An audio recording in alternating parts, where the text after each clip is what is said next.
Good evening and welcome to Swinging from the Hips. And we've hit 20. Yes, we've had a sort of good partnership, and we just got to make sure we carry on through that and it'll convert it into a high score. So, yeah, 20 shows into this one. So, and on today's show, we've got Pakistan finishing their tour on a high. We'll look back at that T20 series with England. We'll check out the Australian squad that will now replace Pakistan against England, and they'll be playing 3 T20s and 3 ODIs. We'll check out what's happening in the CPL and see who's at the top of the leaderboard there. And then we will get into Gary Stead, who's got an employment contract extension, and we'll see whether he has deserved that or not. And we'll also discuss anything that you send us in. So make sure that you send us in some questions or any comments or anything. Make sure you put them into your comment section, whether you're on Facebook or YouTube or on Twitter. I think that comes through as well. Let us know. But before we get into all that, let's welcome Rohit and Tazz and to the show. And good evening, guys. How you doing? G'day. Good to be back. Yeah. Yes. A couple of weeks off, and he's back in again. And Tazz, you've had a good week? Yes, being busy so far, so which is good. Back to be out of the lockdown. So. Yes, absolutely. Yeah, back out of lockdown, and definitely noticed the people out and about. So I suppose we'll carry on and we'll head into the annals of time and see what's happening this week in history with Rohit. So where you go, mate? Fantastic. Well, had a lot of stuff happen in the last week in history, but I think the biggest thing of all for this one is 29th of August back in 1882. Now, this is a birthday, but not as we all know it. This is the date that the Ashes was born, and they were set 85 runs to win at the Oval, and England were 51 for 2, chasing the 85. Before W.G. Grace was out, Fred Spofforth took 7 for 46 to lead Australia to a 7-run win. And that's when the mock obituary was printing in the Sporting Times and the legend was born of the Ashes. Same date, 29th of August 2017. Now, this is another interesting one. After 17 years of trying to win a test, this is when the West Indies finally won their first test after 17 years. Shea Hope being the hero for the Windies, steering them to a 322-run to win that game. Now, that's a pretty large score in the second dig, chasing probably on the last day too. Never saw that test. I'll butt in there. I'll be a Buttinsky, and I was like, that's my bad. Yeah. It should have been that was in England. So that was 17 years in England that they after gotcha. 17 years. So that makes a bit more sense now, doesn't it? Yeah. I've been rushing. I apologise profusely. Yeah, you should. Moving on then. 2013, mate. This is a big one. Aaron Finch hitting the highest T20 total in international, 156 off 63 balls, blazing away, putting Australia onto 248 runs. 400 runs scored in that match because England managed to get over 200, but still lost by 39. And then 30th of August, here we go. 30th of August 2017, Bangladesh winning their first test against Australia in a low-scoring match.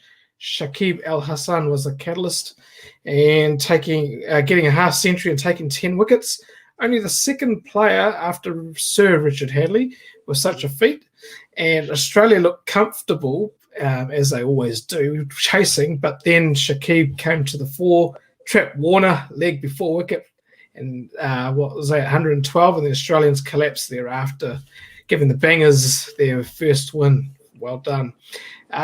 In 79, Ian Beefy Botham became the fastest man to do 1,000 runs and 100 wickets in his 21st test.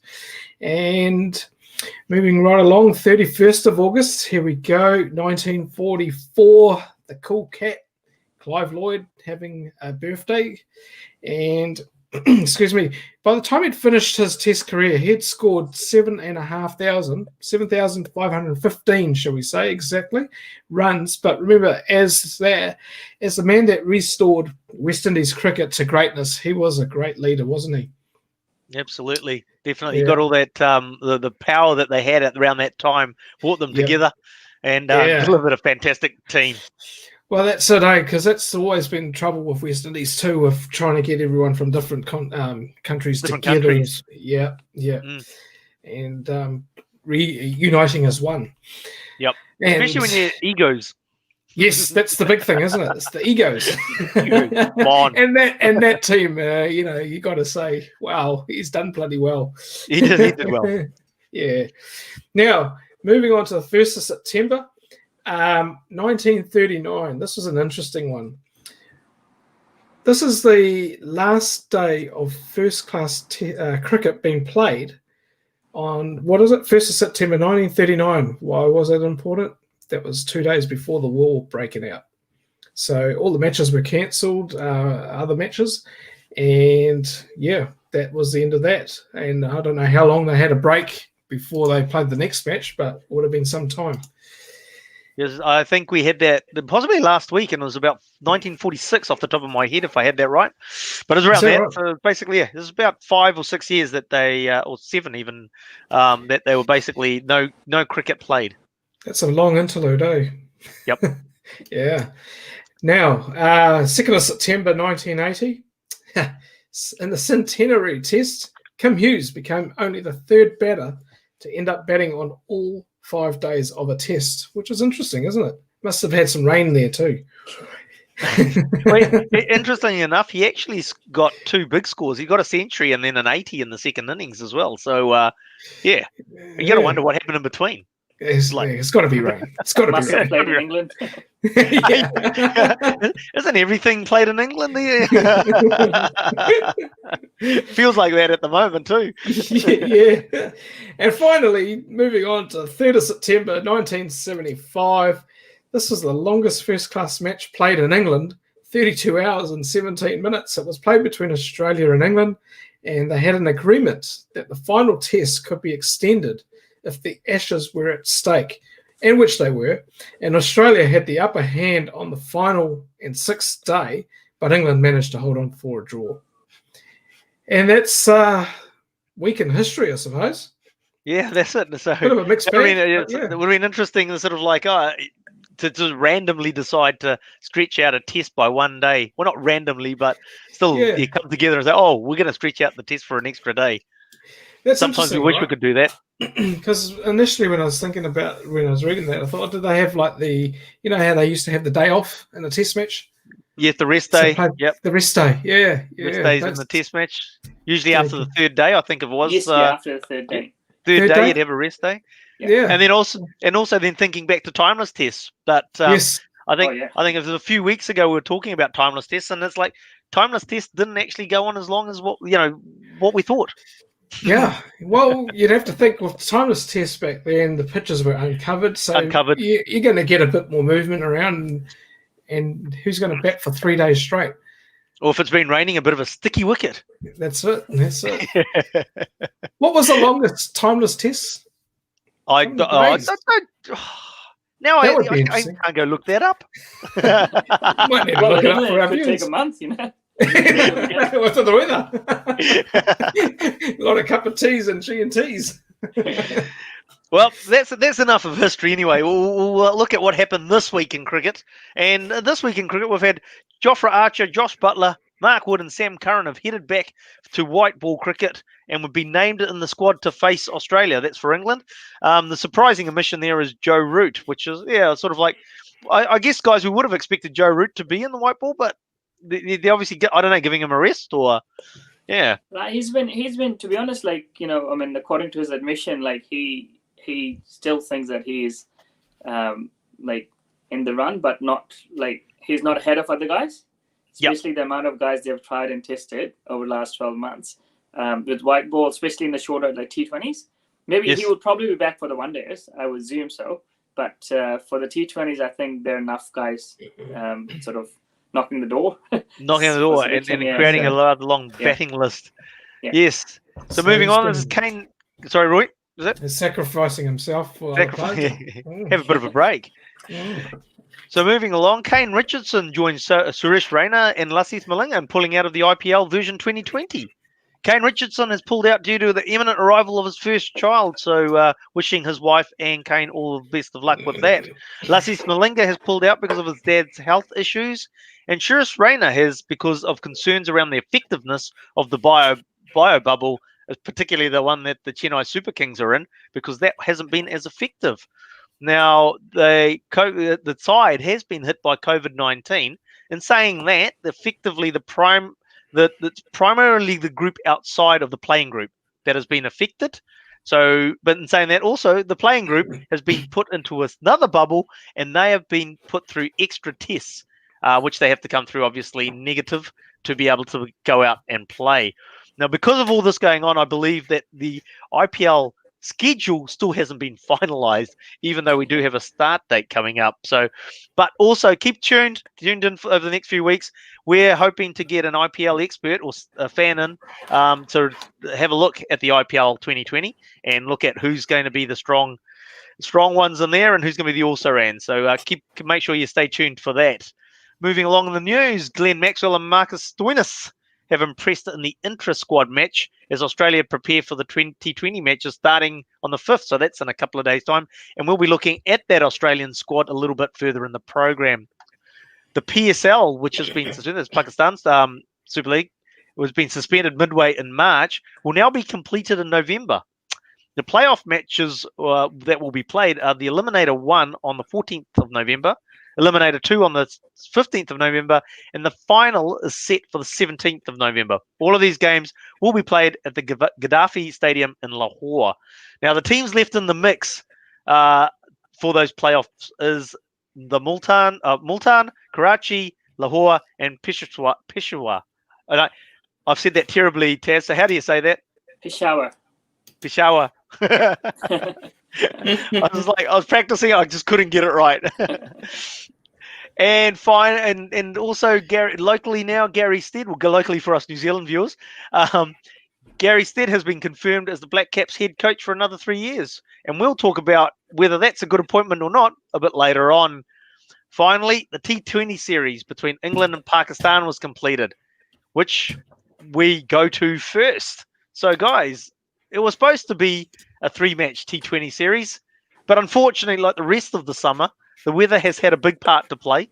The first T20 was washed out and was followed by 2 fantastic matches, with the sides sharing the match each and drawing the series. But just with that first match, Pakistan would have been disappointed with that first match washout, as after a strong start by England, Pakistan had taken control. So did you see that first one, and what's your feelings? Did Pakistan come back into it quite majorly? Yeah, but I think like England still had enough runs on board. Like Pakistan obviously started off well, but England sort of with the middle over partnerships. So that could have been, I guess like Pakistan would have kept them probably under like 180, 170. Yeah. That would have been probably, but like looks like the size of the grounds and everything looks like 200 is the par score, you know? Well, as we've seen, and we'll talk about this, probably jumping ahead into the T22 and T23. Those scores were 190s anyway in the other two. Yeah, that's right. They were 190, yeah. so that's why they were hitting around. Yeah, absolutely. Yeah. I mean, like 199, I think, was in the second one by England. So, but I mean, just on that first one though, I mean, like, they did have England under pressure towards the back end of that innings with 4 overs to go. Basically, they were picking up regular wickets. The batsmen weren't getting settled. So there was the chance that, as I said, they would have been a sub-170 score, which Pakistan really would have backed themselves to try and hold that in. So, they would have been a bit disappointed. Obviously missing some of their key players as well. So in terms of bowling, they kind of lacked the depth and experience. Yes. They probably do have the depth, but it's just like lack the experience and that sort of extra firepower. So I think, as you said, like, Pakistan would have been happy with 170, you know? Yeah. And to chase it down. Generally the tracks are good and like it was coming on nice on the back. So Pakistan did well to sort of pull it back. Like obviously Pakistan started off well and then towards the end they kind of, brought it back. So I mean even with 6 down, Chris Jordan and Sam Billings, so they still had 2 guys and Tom Curran to come who can hit a ball. So I mean like probably 160 from there, 160 and 70 would have been on the cards. So I guess like Pakistan probably were disappointed that it rained, when it did. It rained. so as we say in rugby over here, flush the dunny, we move on. And we go on to we'll just bring that around. Double click. Oh, no, this is going to, oh, there we go. Sorry, one moment, please, callers. I'll just get myself sorted here. Why is my computer going so slow? Oh, it's done it again. Are you bringing up the second match, are you? Yeah, second match, yeah. I'm just bringing up the second match, sorry. Yeah. There we go. We got it there. That's the 199, right? Yeah. Pakistan scored 195 batting first. Yeah. Yes. You would have been, again, with Pakistan scoring 195 at the innings break, they would have been pretty confident that they had enough runs on the board. I mean, even against a very strong England batting lineup, you still would have been pretty confident, or going onto the field confident that you'd be able to defend 195. Look, I mean, Pakistan is probably one of the, like over the last, say 5 years in T20s, probably one of the better bowling units. And if they put something like that on board, they should be confident to sort of defend it. I think the disappointment there was, especially with the ball, that Mohammad Amir wasn't as effective as he has been over the years. And young Haris Rauf and Shaheen Shah Afridi, kind of like they're all. I mean, they've been playing T20 for 3-4 years on the circuit, but still, you probably miss someone like Wahab Riaz, with more experience. Sure. And that kind of, I think that's where. And Babar Azam, I mean, he's an amazing batsman, but I think he struggles in the middle as a captain. He's got too many senior guys around. I don't know why they made him captain, to be honest. He could have been a good vice captain for maybe a year or two, so that he sort of, now you can see his body language. He doesn't know what's happening sometimes, makes it difficult, sort of for the supporters to see what's happening. And I mean, Muhammad Hafiz is there, and Shoaib Malik is playing. So I don't know, either they take all the senior guys out, or make them captain, rather than sort of young Babar Azam sort of standing in the middle, not knowing what's happening. So I think and too scared to make a call. A lot to do with the captaincy as well, and Babar Azam is still sort of taking his time, finding his feet basically at that level. With and as you say, really the biggest issue, not so much finding his feet in terms of running the game, but finding his feet with all this experience around him, and how to tap into it, and what to listen to and not to listen to. Look, I mean, Shoaib Malik has been playing professional cricket since 1997.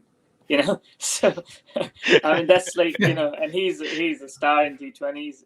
Mohammad Hafiz playing professionally since 1998. So these guys have got 22, 23 years of experience, and both are playing.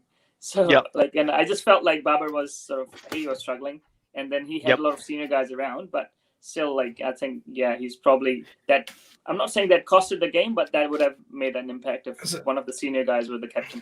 Is it feeling of being overwhelmed because you've got the older statesmen in the team that are there as well? Yes, I think it's just body language. If you've seen the game, he was standing there and just trying to sort of figure out what's happening, Right. Whereas Shoaib Malik and Mohammad Hafiz would have controlled the game better. Yeah. And I mean, when Morgan was batting, that's where sort of it just went away from Pakistan like that. So wouldn't that be the case for the older statesman to then go over to the younger guy and impart some advice? Ideally, that's how it should be. But the only thing is, he was preferred over those two guys. Yeah. So because those two guys were there as an option for the captain. So that's where sort of makes it quite awkward. I mean, for them to step in or not, because if they were good enough, they would have been captain at first place. It's not like they refused to captain, No, that's right. So this kind of makes it quite awkward, and you can just see that he was struggling. But I hope that he's learned from it, and sort of. I mean, if he doesn't have the seniors around, he would have been more relaxed, Yeah, that's what I mean. Did he feel overwhelmed having the seniors around him and not feeling the confidence to be able to go up and talk to them in time of need, really, which is interesting. Yeah, because it doesn't make for a good team out. Good knocks though, I mean, Babar Azam, probably the strike rate's a bit low for a T20, especially when you're opening up. But Mohammad Hafiz getting a 69 off only 36 balls, so there's some good knocks there, even with the pressure on there. But I mean, Mohammad Hafiz, I think with Babar Azam, if you look at the other two guys, so Hafiz has been scoring with a high strike rate. so is Fakhar Zaman. So Babar probably kind of his role changes, If he's with someone like Imam ul Haq, who is more of an orthodox batsman who takes his time, then Babar probably pushes it. So I think he's kind of he paces his innings accordingly, and so I mean I think he's done a good job, and I personally feel that 195 should have been enough on that pitch, with Pakistan's bowling lineup. Well, we look at it, and this is like, there didn't really look like there was anybody putting any pressure on that Pakistani batting lineup from the bowlers. They all pretty much going for runs. Maybe Gregory down the bottom there, with only 7 runs and over, sort of keeping a bit of a lid on it. And then we come to the English innings, and I think the one that really stands out for me in the English innings, and probably really turned the innings in England's favour, or the game in England's favour, is really Owen Morgan's 66 off 33 at a strike rate of 200. I think that's really the big innings in that in the total. Like, absolutely. And if you look at their start, like Imad was saying with the new ball, I think his economy rate in top 6 overs is less than 6. Yep. And obviously he went for runs. And that's kind of if you look at the Pakistan wins in the last 3 years, every time he's bowled well and with the new ball, Pakistan has won the game. And Pakistan has won a lot more games. So he hardly, it's not like that he goes for that many runs every game. And I mean, obviously Tom Benton and Bairstow took him on. And 3 overs for 30 runs for someone like Imad Wasim, who bowls with the new ball and bowls well with the new ball. So I think the momentum, England got the momentum from the word go. Yep. And then obviously, so although Morgan definitely played the innings of the game, but if you look at their start, because Pakistan, for Pakistan's success, Imad Wasim is really important with the new ball. And he didn't bowl well. He went for 10 and over, which was what they needed. But generally, he would go for less than 6 and over in with the new ball, and that kind of helps and puts the pressure on the middle order. Puts the pressure back on the batting team. That means that the bowlers following through actually have a bit of fat, for want of a term, where they can get away with a little bit of loose bowling. If you look up say Mohammad Amir again, Pakistan's spearhead for last few years with white ball cricket, I went for 2 overs for 25. So 25. Basically, these two, Imad Wasim and Mohammad Amir, the 8 overs usually go for around 55, 60 runs at max. And that's the difference, because they've only bowled 5 overs between two of them and went for 55 runs. So, and if you look at, I think when it comes to T20, I mean, obviously your main bowlers have to show up. And unfortunately, these two guys didn't. Although Imad only went for 10 and over, which was what they needed. But you generally expect him to keep it tighter so that other bowlers can go for more runs, You look at that and you sort of think, is this part? I mean, effectively, and we talk about that washed out first game. They didn't get to bowl. Well, I mean, they did. Actually, no, they did bowl in the first game, but it's because of the way, the nature of the series, the lockdown and bubbles and everything, they didn't get all the warm-up games. I mean, they're inter-squad matches, but it's not really the same as having a game against, say, some county sides or some sort of build-up like that, is it? It's just to really hone yourself in foreign conditions, because you've gone somewhere, and to get used to those conditions. Yeah, I mean, absolutely. And if you look at obviously they've been playing inter-squad, and for example, someone like Mohammad Amir has played a lot of county cricket. So the senior guys have actually played in England enough to figure out the conditions and sides of the boundaries and stuff. It is the younger guys who probably would struggle more with that. And Haris Rauf in this game bowled all right, 4 overs for 2 for 34. Shadab Khan, again, leg spinner, did okay, 3 for 34. But no one really went for less than 6 and over. Any game, you got one spinner or one medium pacer who goes for not many runs. And not many runs, and that kind of, then you can afford 1 or 2 guys not to have a good day. So, I mean, in this one, if you look at Mohammad Amir and Imad Wasim, Iftikhar Ahmed is a part-time bowler. So he bowled 3 overs. So, I mean, I don't know if Amir was unfit or the captain chose not to bowl him, because, from my understanding, even if you have someone like Mohammad Amir is having a bad day, you still bowl him more 4 overs because he is your senior pro. So I don't know if that's something to do with his fitness or, I mean, he's only bowled 2 overs, so he's got still 2 overs left. And obviously he wasn't going to bowl again. So I guess like this got to do with the captaincy as well. And as you said, I mean, like, is this the Mohamed Amir as your senior bowler? Even though he's gone for a few in the first two, what you generally see with your senior bowlers is that they go for runs in those first couple of overs, but they're able to come back and adjust something, which means that they can convert it. So you do have to like wonder what was going on in the captain's mind, or was he injured?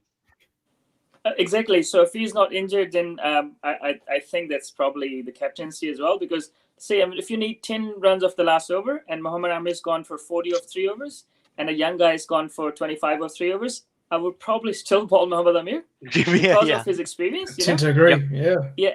And I think like if he's only bowled 2 overs, either he was injured or I mean, there's nothing came up that he was injured. So I assume that he just didn't finish his quota of 4 overs, and that's where I think the captain probably got it wrong as well. Yeah. So in the end, England able to actually get quite a comfortable victory in that one, even chasing down that 190 odd, and it's like they had an over to spare, so quite comfortable for them in the end. Yeah, I mean, like Owen Morgan, as I said, he just took the game away, and just the strike rate of 200 around that time, just but I mean, again, like they chased in the last over, so could have been closer, Okay. So we'll bring up the third game, and third game? It turned out to be quite a thriller, with Pakistan again sent into bat, scored a very good total again, and again would have felt comfortable at the break. Muhammad Hafiz scoring a career equaling high score of 86, but England stayed in the hunt right through the end. But how did you feel? Like, how much of the game did you actually see live? Did you see some of it live? Yeah, actually, because this was a late, for early morning start for us, so I actually managed to see the second inning, watch the second inning, but I watched the highlights and the recording of the first innings as well. So I think like Pakistan, because it was a long tour, the boys have been there for like almost like 2 months now, and so Heather Ali got his first hit of the tour, and he's 19 and scored a 50 of 30 or like the 28 or 29 balls. So that's a positive for Pakistan, that they've got another young, confident player coming up, and hopefully sort of, it's a good start for, he's the first Pakistani to score a T20 50 on debut. So I guess like that's a good sign for Pakistan. Runs, I think 190 again, because they obviously England chased down 195 in the last game. So you always wonder what will happen. But I guess like they changed. There was a couple of changes as well in the playing 11. So with Wahab Riaz coming in for Mohamed Amir, so like for like in terms of experience, and then Sarfraz Ahmed came in for Mohammad Rizwan, which surprised me because Rizwan has been keeping really well, but Sarfraz can bat. So I guess they both can bat obviously, but Sarfraz is more, he hits in the area which are quite like strange, and maybe that's how they got him in, or he's been sitting there for 2 months and they say, might as well give him a game, Everybody has to have a go. Everybody has to get a certificate. So Shoaib Malik didn't obviously bat. So again, like a senior guy who didn't obviously get a chance to prove himself. But yeah, I think 190 again, would have been a good score on any day for Pakistan. But keeping in mind the previous game, I'm sure they would have been sort of not as confident as they were in the previous game, going into sort of defend that total. Did you, as a fan sitting there, and did you feel like we have to get Owen Morgan and we got a good shot at this? Yeah, I as a fan, I don't know. I mean, I obviously sort of follow Pakistan cricket, but I think it was more like I just wanted the guys to be confident in the middle. Whereas like Babar Azam again, he was lost. He was a lost soul, He just didn't know what's happening. And a couple of times, as soon as the things go wrong, the momentum shifts to England. Like Babar Azam's body language and everything, he was just a worried man, and that really concerned me. That moving on, because there's a World Cup next year and the year after. I personally think that if you keep on playing the senior guys, just give them just make Hafiz or Malik captain for a year. So that and make Babar Azam vice captain, so vice captain, he can learn, rather than sort of him being lost on the field, So how old is Babar Azam again? He's 25, turning 26. 25. Okay. Yep. So he's around 25, But that's quite a key thing, though, as you say, with World Cups coming up next year, and because of the COVID situation, the following year after that as well. They really need to sort that out, don't they? Because, as I said, Pakistan actually have quite a well-balanced side in terms of a really good bowling unit for the T20 game. So if they're going to fall down because of captaincy, they really do want to address that. Yeah, Hafiz is 39, so I'm not sure if they don't. He's not in their plans for the World Cup next year. There's no point playing him because obviously the young guy who scored a 50 wasn't getting a go, and same with Shoaib Malik. So if you want to keep these guys until the World Cup, then might as well make them the captain so that there's more like stability, on the field. Yeah, that's right. Yes, yeah. Yep, absolutely. So as I was mentioning, England stayed. I mean, England stayed in the hunt, but it always felt like they were behind. As you said, it was a good viewing time for us here in New Zealand, and I was sort of following it. And this is like they just felt like it was always under pressure. And when Morgan was run out, this is like, here we go, Pakistan's in, and it seems like Pakistan had it in the bag, but England somehow just managed to eke that game out right to the last ball. And in fact, they needed 2 sixes, and off the penultimate ball, Curran hits a 6, and you go, uh-oh. And yeah, watching the game, how do you feel? 1 ball to go, 6 required, and Curran's just hit the ball for 6. Again, there's this.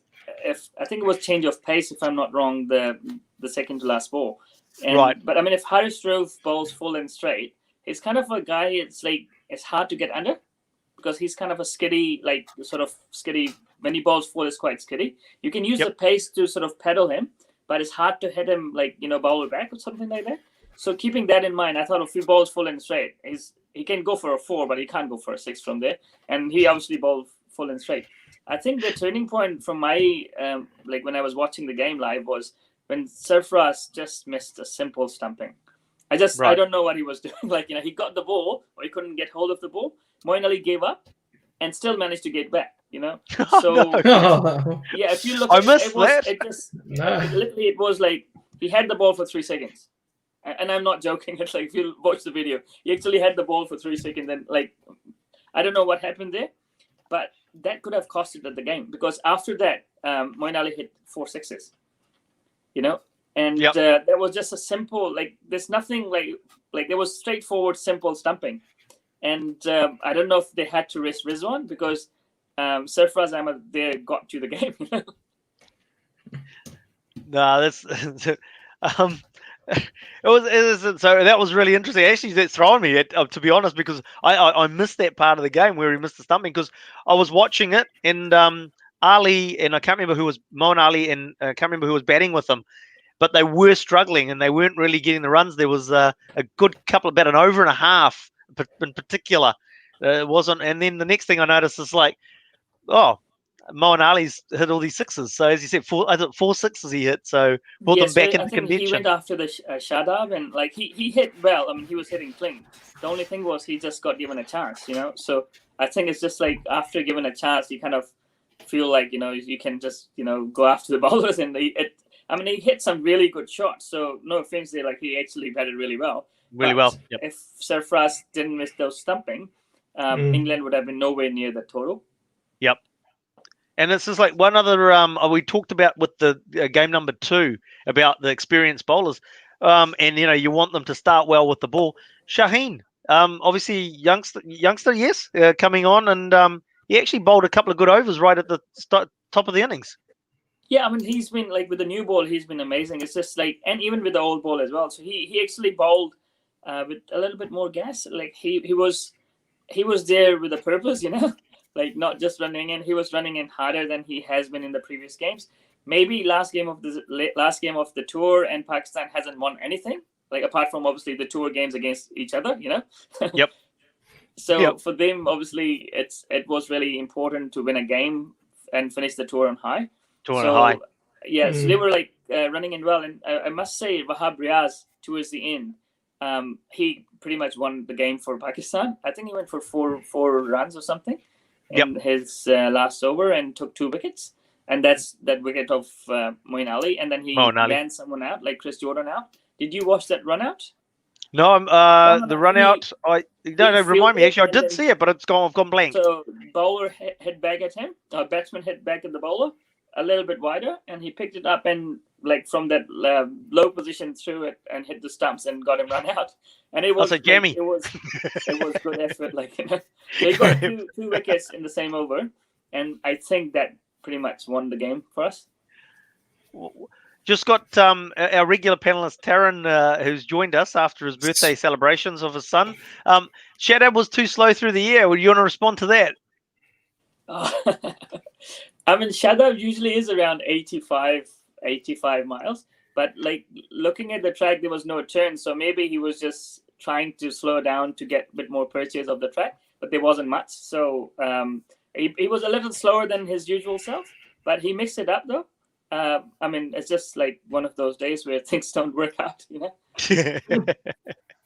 So they end up restricting England to 185. It's basically a drawn T20 series with both of them taking a match each with one washed out or abandoned. So I suppose I don't know what do we take away from the two T20 series. How would England feel? We'll take England first. How would England feel about sort of obviously they've had a separate white ball squad, so there will be, for example, the obvious one, Ben Stokes would come back into the T20 side. But with the players that they have had in this white ball squad, what do you think they can take away from it? I think in terms of their batting, so Benton, like a new guy, relatively new guy to English scene. So obviously England, to a degree, were also testing their bench strength, and Benton obviously stood up, so that's a positive for England. I think England worry again would be their spinners, because Moeen Ali and Rashid went for a few runs. Yep. Like T20 is obviously next World Cup is in India, so you will be carrying a few spinners, right? So both their spinners struggle. Like Moeen Ali bowled one over in one of the games only, like he bowled one over for 10 runs or something and didn't bowl the game. So I mean that would be a concern, that their spin, like two sort of senior spin bowlers struggled.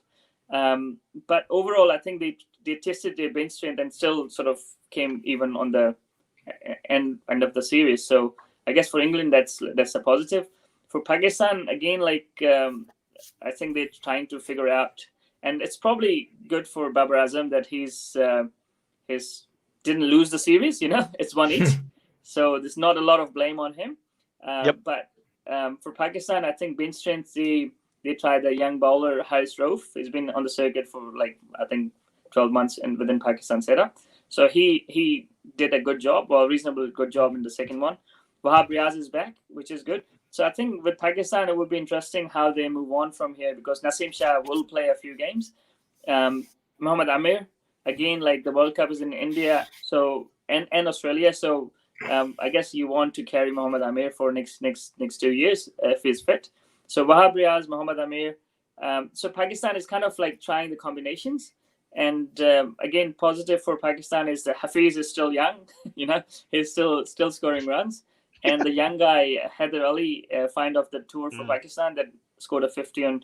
So for Pakistan, obviously, they're still working out their combinations, and that would sort of, the series would be a tester for them. And then leading up to the World Cup, I'm sure they'll play a lot more T20s, and they'll figure out what's the best combination. But I hope that they give Babar Azam a break from the captaincy, but let's see. So you actually hope that they give, as opposed to sort of trying to, you don't think, okay, we can see there's issues on the field in terms of how comfortably feels as captain or whatever's going on in that setup.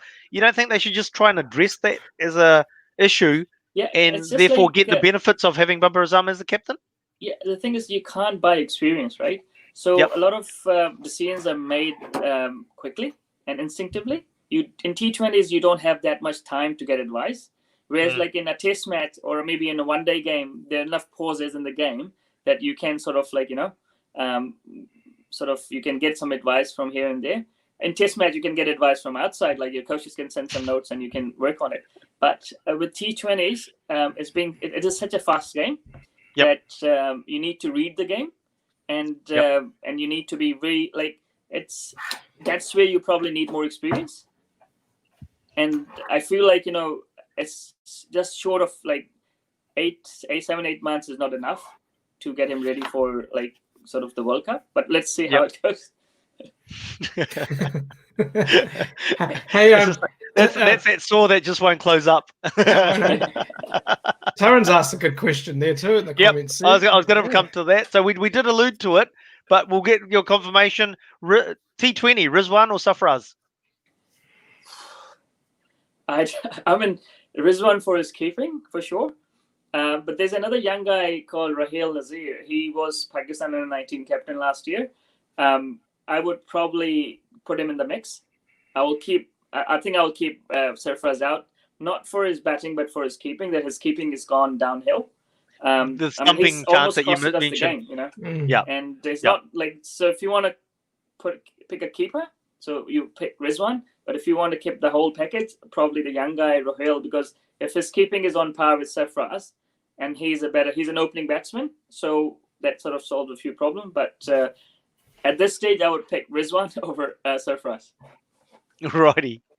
Well, so we'll look forward to seeing how that all transpires. Obviously, a lot of these countries do use T20 series because there's so many of them normally as sort of testing grounds for World Cups. And it seems that T20 in particular seems to be a funneling of testing out talent to see how it's going to go at that World Cup rather than actually rolling out your best side every time. So we'll see how all these players come along. And obviously, as the players go out there, we'll get the likes of Tazz and Tarun as well when he's available to come in and analyze these guys and see how they're progressing, see these new guys coming along.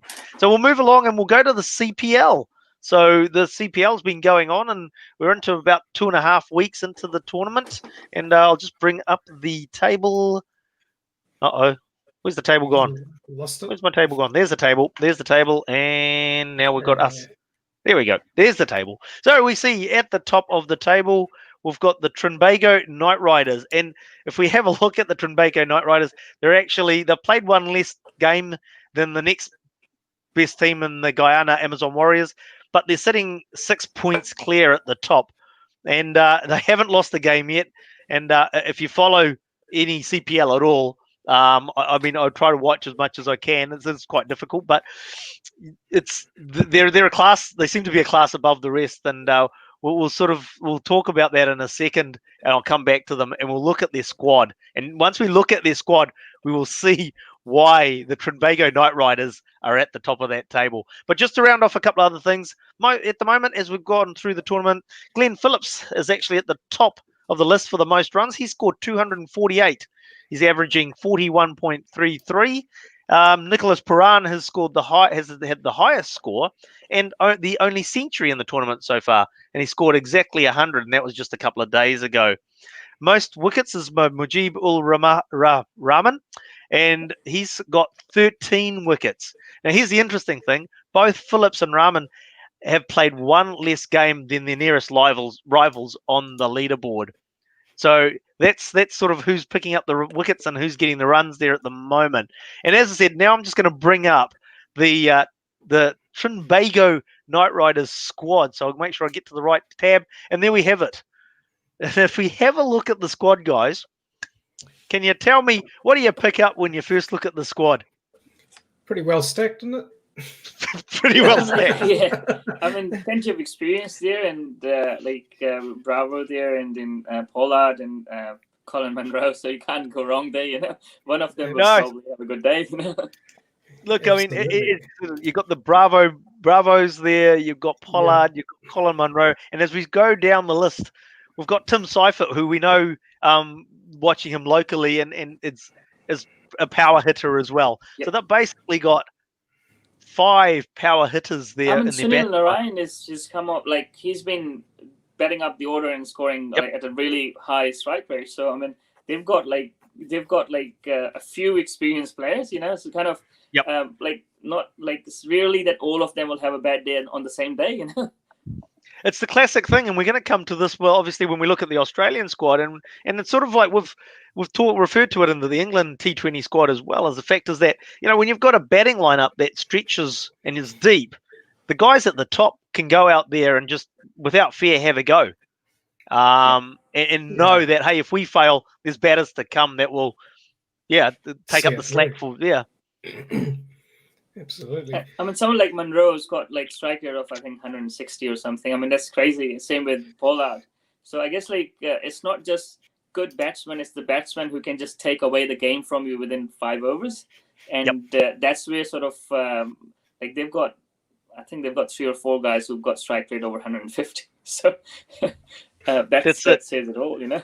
Well, I mean, like it was just alluded to, your batting depth, and it was I think I'm pretty sure it was in their last game, or the one before. It was either the last 2 games. Tim Seifert came out and blasted quick runs in as well. So they just got strike power all the way through. As you said, Sunil Narayan opens the innings as well, and then he comes in and bowls at a ridiculously economical rate as well.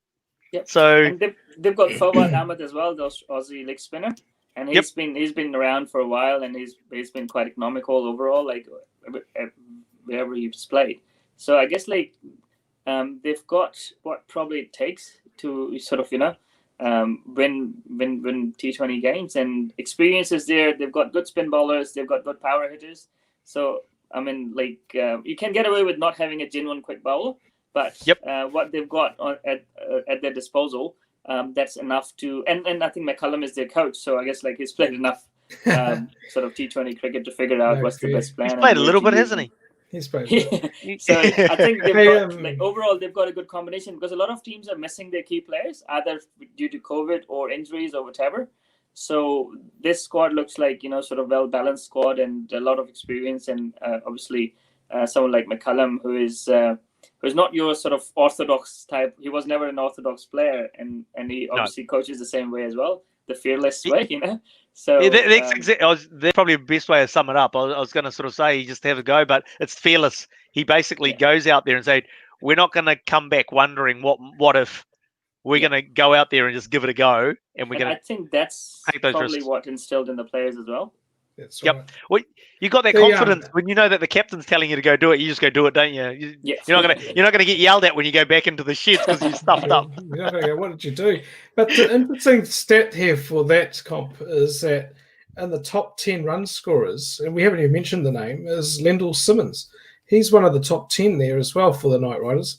Yep. And the Knight Riders have got 3 in the top 10, but if you extend it out to 12, they're going to have 4. Top run getters in the comp. So, they're piling on the runs. Absolutely. And then, I mean, like we talked about Sunil Narayan and Fawad Ahmed in terms of their bowling, but you've got the Bravos that will bowl, Pollard that will bowl, who are they're all rounders. I mean, you got Monroe. Monroe will bowl, although he's not quick, but what appears to be happening, these wickets don't seem to be the quickest. I mean, the spinners are doing well on them. So someone like Monroe's going to come along with a slow pace and actually going to do well on it if he does bowl as well. Yeah, I mean, Knight Riders have probably played so far on better tracks as well. And I think that's probably the later part of the, last few games. That's where we probably will see more and more used wickets. Because I was watching one of the games, it was like low scoring game as someone defended under 100. And so what they probably lack is out and out genuine fast bowlers. Yep. But you probably, as you said, the tracks will get slower. So you probably need more change of pace and more good spin bowling. So I think on that front, they're covered. Yep. It's just like, we talked about it last week, and the fact is that these pitches are going to get tired because it's the same. They've got 2 grounds off the top of my head, and they're playing all the games at those 2 grounds. So those pitches are going to get tired. We've already seen some games, St. Lucia Zooks, who I'll come to in a second as well. They played a game. They got under 100 and they defended it. It was actually really bad batting by, I can't remember who they played and defended it against, but it was very bad batting by them. They were only 3 down with about 30 runs to get. They were 3 down, and they managed to have. Well, they got restricted because they didn't even get bowl or they went all out. They actually batted out the 20 and didn't get to the target. So we're already seeing some low scores coming through. And I think the teams which have better spinners will have an upper hand towards the obviously back end of the tournament. So I think Mujib and the I think the leg spinner from Nepal are in the same team. So that's going to help. I mean, Rashid Khan is playing. So I guess although Knight Riders will definitely be going ahead in the knockout stage, but the team which comes second and third will probably be based on the teams which have better spin bowling combinations. Spin bowlers. Yep. I'm going to chuck a question out there now. I'm sort of thinking, Tarun, if you're still out there and watching, maybe you'll know the answer to this.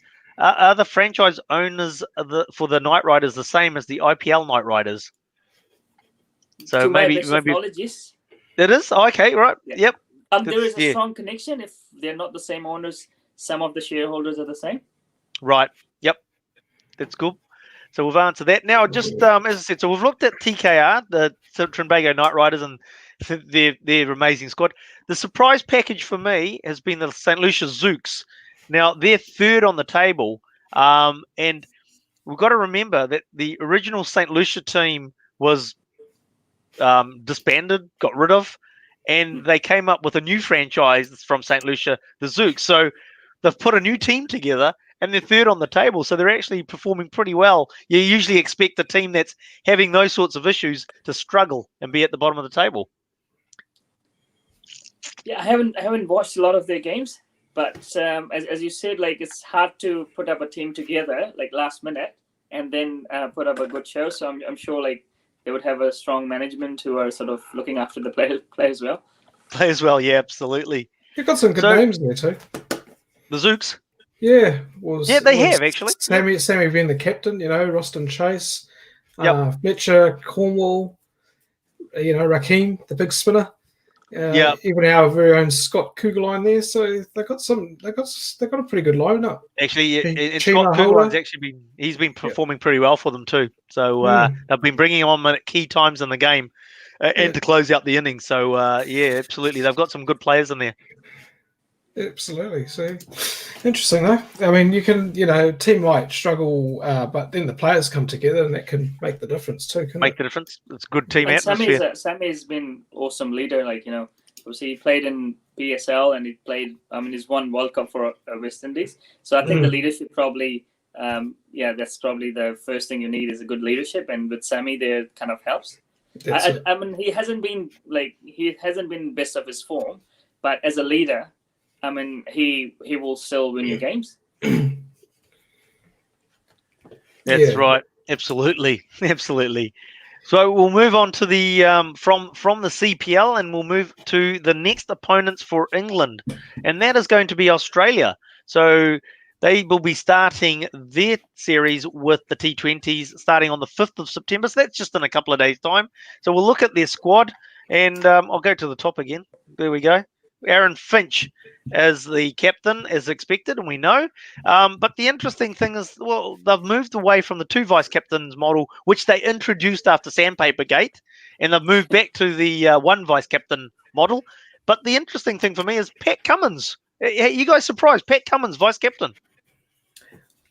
Well, his name has been coming up for a while, though, even last year, because, I mean, I think it's just not... it's more his leadership as well. He's played in IPL, so he's played a lot of franchise. I mean, not a lot, but he's been part of the IPL, and I guess although he's only 27, but he's been, he made his international debut at 18 or something, so he's not that inexperienced. But I guess it's always surprising when they make a fast bowler into a vice, when New Zealand did with Tim Southey, because you never know how long before they get injured, and with Pat Cummins being injury prone. Absolutely. I have to say, though, I'm sure Cummins has been vice-captain in previous teams that they've had as well. Yeah, so that's probably correct me if I'm wrong, but I'm sure last year he was vice-captain. That's what I'm saying. Yeah. So last year, after that, obviously, the year before they had the Sandpaper saga, and they tried to develop leaders, and he was the one they came up. I think the few names came up: Alex Carey, the keeper, and Pat Cummins, where the names came up as future leaders, and they've been sort of. They're put in the system and they're trying to sort of, but I mean, Alex Carey was awesome. So I don't know why he's been demoted. Maybe Matthew Wade is sort of he might make a comeback. You never know. Make a comeback. So I actually made a blue there. I was going to say Matthew Wade is going to be the keeper, but actually no, Alex Carey will be the top of the pecking order. But whether they actually move things around and give Wade a opportunity or not? We'll see. Because between the two, Wade can still play as a batsman, but I'm not too sure if Alex Carey can. So that's where sort of a trade-off is. And maybe that's why Alex has been sort of he's not the vice captain anymore, because his position is sort of might not be certain. Yeah, just going back to the bowlers aspect of it, having a bowler as vice captain, because what we definitely see with every international squad these days is that they rotate their bowlers through so that they can manage their workloads. So it's interesting to have, as you say, a fast bowler of the pace of Cummins to be as vice captain, when you could even, apart from breaking down with injury, you're probably still looking at him being part of rotation. Yes, and maybe in the shorter format, not that much. I mean, it depends how much they play. But like, if there's any fatigue, you probably want to give fast bowler a rest. And Cummins is sort of a bowler who's been in and out a lot, not because of his form or anything, more because of his injuries. So, but I think like he comes across, from what I've read and what I've seen, is like he's kind of like, I think that Cricket Australia, after that sandpaper saga, they probably want to bring the sort of like what they believe are like the true leaders on and off the field. And that's where Alex Carey and like Pat Cummins and Cummins, maybe like young Aussies probably will look up to him, and in that way, I think they probably wanted to change the image of Australian cricket. And that could possibly be the reason. I'm not sure. So if we go through the players there, I mean, like, you just look at it's a who's of Australian cricket, is it? I mean, it's such a strong squad. Obviously, Nathan Lyon will be for the ODI matches. He won't be playing in the T20s. But, when we look through, we've got Aaron Finch at the stop. We'll have David Warner, who will pop up there. But Glenn Maxwell's obviously definitely going to be playing T20s, possibly the ODIs as well. But, bringing up someone like Glenn Maxwell in the middle, hit and miss. But if he has a good first game, that can flow on to the other three games, and even if the ODIs, if he plays. Yeah, look, I mean, he brings a lot more to the table. It's not just his batting. He bowls. He's an excellent fielder. He's a very good boundary rider. So, like, I mean, unless he's in terrible form with the bat, you would play him, because the World Cup is in India and then in Australia. Both in India and Australia, his records are amazing in T20s. So it's more the confidence you give him. And he was probably, I guess, like, he could have been someone who was probably in the leadership group, because he took some time off because of obviously some issues he had. So I mean, I guess like he should be a starter. I'll be surprised if they don't pick him, And there's Josh Phillips, the young keeper. I saw him in the Big Bash, and he is amazing. And so one to keep an eye out for, and hopefully get some game time. He's not big, but he hits the ball hard, and he's a decent keeper. Overall, a good package, especially being quite young as well. So I hope he gets a go, but let's see. That's the interesting thing you'll see through this Australian squad, is that you take a Josh Phillips, a Riley Meredith with 23 and 24, but you look at the others and they're really experienced. They've played a lot of cricket. You're going in through the Kane Richardsons, Steve Smith, the Test captain, Mitchell Starc, Marcus Stoinis. These guys are in their 30s or late 20s, and plenty of experience coming through, isn't there? I mean, not coming through, but there. And the good thing is, like, they've got a few all-rounders in the mix. And when you play all-rounders, that means you can carry one or two extra players as well. So someone like, say, on a good day, Stoinis might give you 2-3 overs. On a good day, Mitchell Marsh will give you 2-3 overs. On a good day, Maxwell can give you 4 overs in a 20-over game. So that that gives you enough room to try out someone like the young fast bowler up there, and even like an extra batsman. So that kind of like Dan Sams, he's an all-rounder, left armer, and he can hit a ball. So like especially when going to India, because Sams does bowl a good slow ball, and obviously the next World Cup being in India. So I guess like they can try out players, because someone like, say, Mitchell Marsh and Maxwell can bowl a few overs. So that sort of gives you sort of a bit more room to try out one or two players here and there. Yep, which is what the Australians like to do. So coming back to the question, to my surprise, sorry, Usman Khawaja missed out because he has been in good surprised? form. Yep. Yeah, because for shorter formats, he definitely, I think, when he got dropped, he was leading up to that 12 months. He was the highest one-day run getter for Australia, and Big Bash he's been in form. So I guess they carry the other senior guys or him. So they kind of sort of put him aside because the World Cup is in India. Although he's done well in India recently, but overall he struggled against spin. Yep. And they're carrying, obviously, they've got strong senior guys like, say, Finch and Steve Smith and Warner. So they probably, I guess that's the reason they don't want to, because someone said, if you've got a senior player, rather not pick him than bench him, So that's about Root. That's why they didn't pick Root, because they said, Root, if you're not going to pick him, there's no point benching him. So I assume that's the case with Usman Khawaja as well. So how old was Kawaja when he came to Australia? 4 or 5. Oh, okay. So that's fine. Because I was sort of saying, he's through Aussie. He played on 19 for Australia and everything. The only reason I thought if he was a bit older, it's just you would have had some time with a bit more spin bowling in the backyard sort of thing. Because it's surprising when you sort of think of an Asian backyard player. He scored 100 and match 715 tests against Pakistan in Dubai. So I think he's overcome that challenge against spin bowling, but it's just the overall fitness and fielding and stuff. So I think the whole package, they cannot carry that many senior sort of players, and old fellas. That's why he's been left out. Senior citizens. They've got a few there though, haven't they? They've got a few there. But it's funny because it's we say they've got a few there, but at the end of the day, they're early 30s, aren't they? Most players go through to about 35, 34, 35. So they've still got a good 3, 4, maybe even 5 years to come out of their experienced players. Gee, it still surprises me. David Warner's only 33. Yeah. So David Warner and Khawaja would be around the same age because they played all the age group cricket together. Okay. Yeah. So here we go. So what do we think? Aussie will dominate England?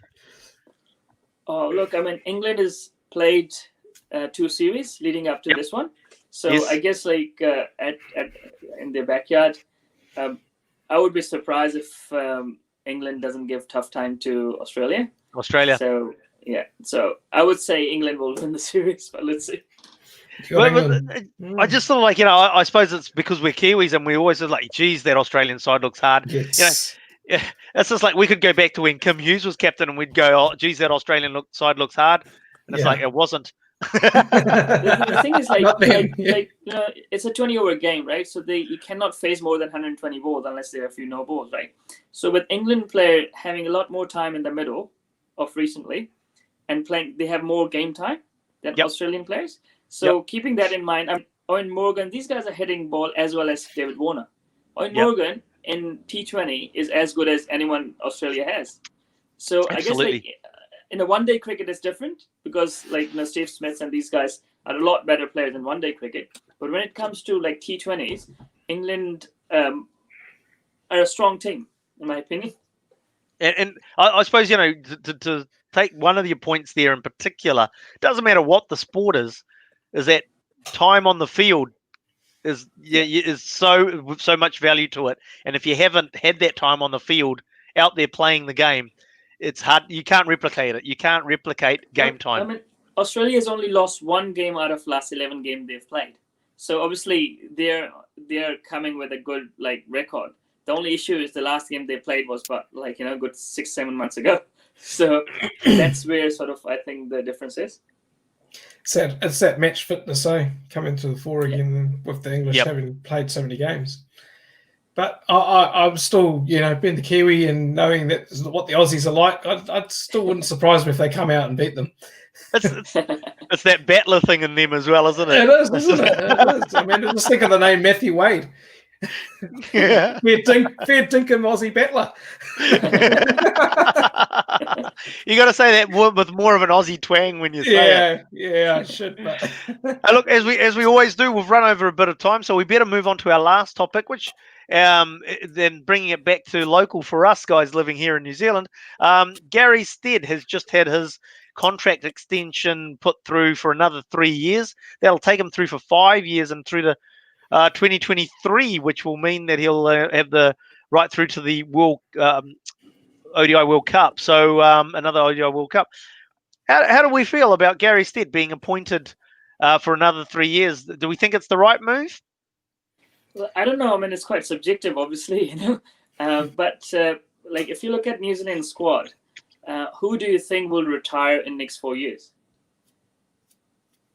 I mean, like Ross Taylor, maybe. Taylor's basically. I mean, like Ross Taylor is pretty much the only one that pops in there. You keep thinking Tim Southey's been there forever, and he might, but he's actually still got a few years left in him. Yeah. So I think like if your squad is the same, and they have had enough success over the time, and you've got like, because like I think it's the relationship between captain and the coach, and I'm sure they would have got advice from like Kane Williamson as well, that or senior guys like Kane, and you'd hope so. So they probably would have been happy with the coach. So because there's not a lot of new players to be introduced in next like 12 months or next 24 months, I mean, like if these senior pros are still around, your nucleus of the team is the same. Yep. And if they're having success with the current coach, why would you change it? So I think it's a good decision, and that based on that yes, if we had like say if we're talking about you've got like 4 or 5 guys in late 30s, and you're like it's a transformation team period, then you can see that like you probably need more dynamic coach, and sort of who can handle things better. But I mean, he's done well. I mean, apart from that 3-0 loss to Australia, I mean, we beat India 2-0 and England at home as well. So I was gonna say, I mean, like the only misstep that you could say that he's really had was that in Australia, and you put that down to possibly 2 things. Obviously, it's actually NZC management issue in terms of just not enough the prep time. The prep time, sending the guys over there to Perth to start with, was just crazy.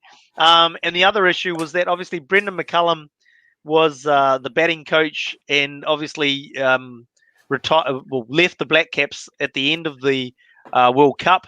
Peter Fulton, which I think, and surely Gary Stead would have had a say in that, but that was a real bad error on his judgment on his behalf, appointing Peter Fulton as a batting coach. I think he just didn't have the experience to step into that position. So I think, when you look at that, it's one misstep amongst a lot of success. Yeah, and like obviously, like Kane has been captain for a while, since after like obviously McCullum retiring. So I think like because there's the continuity of the players, like I mean, the nucleus will be the same, the leadership groups will be the same. So I don't think if anyone was coach for that era and then carries on, I don't think like in this instance the coach is not the most important person, like because it's your leadership group, and because they are the same, and I'm sure they want him to stay, and that is why he's staying on.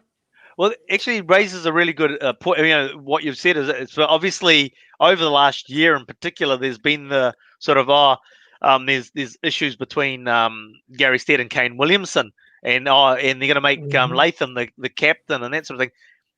You'd have to that's all been put to bed, obviously. Otherwise, Kane Williamson would have not given the endorsement that would have been required for NZC to just automatically put Gary Stead in and give him a contract extension. So you'd have to say that the confidence is there both ways. Gary Stead is from Canterbury, so obviously, I mean, like Latham is from Canterbury, so you can see the connection there, that they would probably like same with McCullum and Hessen, right? Mike Hessen get on really well with McCullum because both were from Otago. They played some cricket together. They know each other for a while, and like so, I could see that like if someone puts sort of Latham's name up with the coach, you can see that why is that.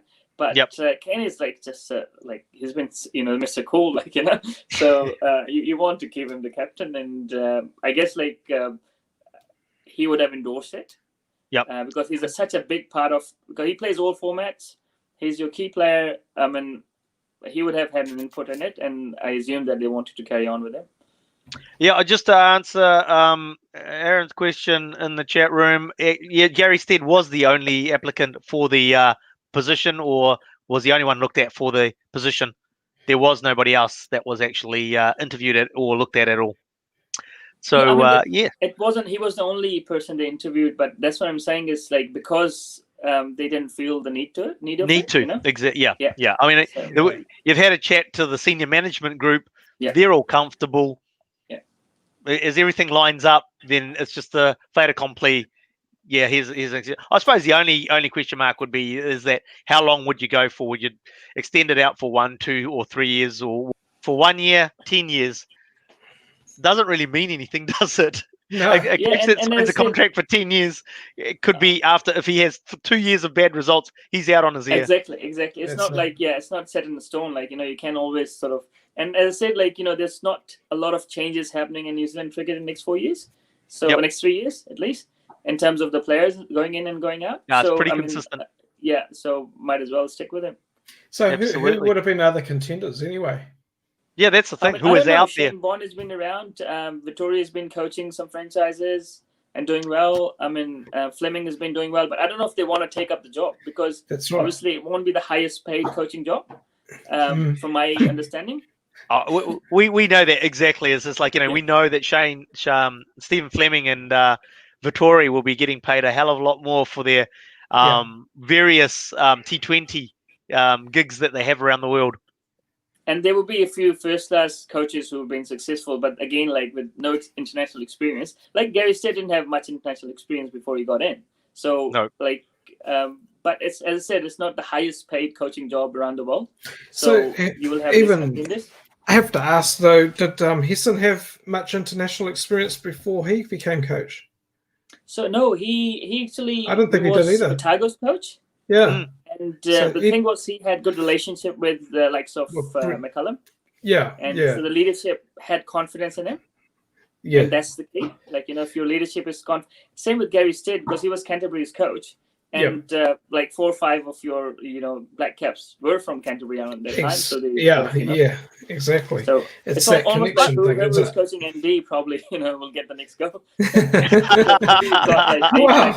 Black caps in their squad, you know? So if you're an aspiring coach out there, maybe ND's your next move. Oh, Tarun. To get up. That's where Tarun I was going to say, realistically speaking, in terms of coaches that you'd sort of be looking at, and answering Rohan's question is like, who's out there? Heinrich Milan would be probably high on the list. I mean, the success that he's had with CD, he came in and got a couple of tournament wins with the Aces as well. So I suppose he'd be somebody that would be looked at to possibly make that step up at some stage. He's got impressive CV, and like, you're right. Like he's one of the guys next in line. But as I said, like it's just like how much experience you have working with the current lot of black caps, and like I said, like 8 or 9 black caps are playing for ND when they come where New Zealand is not playing. So you know, there you go. So you know, if you get to know Kane well, you never know. Oh hell, guys! As I said, as we always do, because we enjoy talking cricket so much, we've run over time, but that's okay, because you know, it's great talking these topics that we do, and we love getting through them. But thanks once again for coming out on the show. It's always really appreciate the effort that guys make to make yourselves available to talk cricket and put the show out. So thanks once again for coming on the show. Thank you. We look forward to having you back again, hopefully next week. We'll have those chats during the week as we do. And to everybody out there in the interweb, thank you for watching, and make sure that you hit that like button, you hit that share button. You've got to hit that share button so your friends can see the show as well, and you can tell them what a great show it is. Now, here on New Zealand Sport Radio, we have a multitude of shows coming to you during the week. We have the Driving More show talking all rugby on Monday night. We have basketball talking primarily NBA, particularly at the moment, on Tuesday nights. We've got the Standoff, that is talking the NRL and the game that keeps on giving, on Wednesday nights. Thursday, the best show on the New Zealand Sport Radio, Swinging from the Hip, and we'll back here at 8 o'clock next week. And then Friday and Sunday, we have rugby, Super Rugby. We'll have also probably a North-South review this week as well. So make sure you're tuning into New Zealand Sport Radio. Tune in at 7 o'clock in the morning to catch up with all your sporting news that you need with the morning sports briefing. And we'll see you back here next Thursday at 8 o'clock with Swinging from the Hip for your cricketing fix.